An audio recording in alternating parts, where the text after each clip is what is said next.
शेतातील कॉकचा हँडल तुटला तर 5 मिनिटात करा हे जुगाड. तर राम राम मंडळी, सह्याद्रीच्या कानाकोपऱ्यात आपल्या सर्वांच्या आवडत्या युट्यूब चॅनलमध्ये आपलं सर्वांचं स्वागत आहे.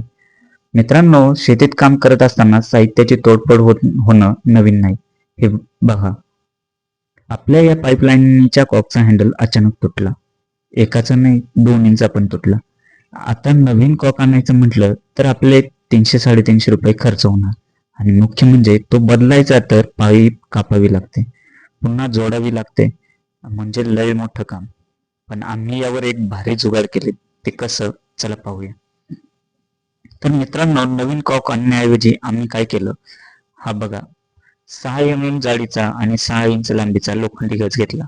या गजाला एका बाजूने चांगलं गरम करून घेतलं आणि कॉकच्या हँडलची जागा असते तिथे प्लास्टिकचा भाग असतो, तिथे हा गरम गज हळूच आतमध्ये बसवला.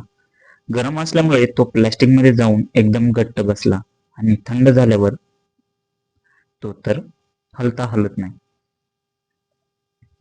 आता रिझल्ट बघा. हा गज आता हँडलचं काम करतोय. जुन्या हँडलपेक्षा हा जास्त मजबूत झालाय आणि कॉक फिरवायला सुद्धा आता जास्त ताकद लागत नाही. एकदम स्मूथ चालू बंद होतंय. आपल्या नवीन कॉकचा खर्च वाचला आणि पाईप कापायचाही त्रास वाचला. तर शेतकरी मित्रांनो, आपली भारतीय शेती ही जुगाडावरच चालते. तुम्हाला आमचं हे 6 गजाचं जुगाड कसं वाटलं, कमेंट करून नक्की सांगा. जर तुमच्याही कॉकचा हँडल तुटला असेल तर ही आयडिया नक्की वापरा. व्हिडिओ आवडला असेल तर लाईक करा आणि अशाच शेती विषयक जुगाडांसाठी आपल्या चॅनलला सबस्क्राईब करा. आणि आपल्याकडे नवीन काही आयडिया असेल तर आम्हाला नक्की कळवा. तर भेटूया पुढच्या व्हिडिओमध्ये. तोपर्यंत राम राम.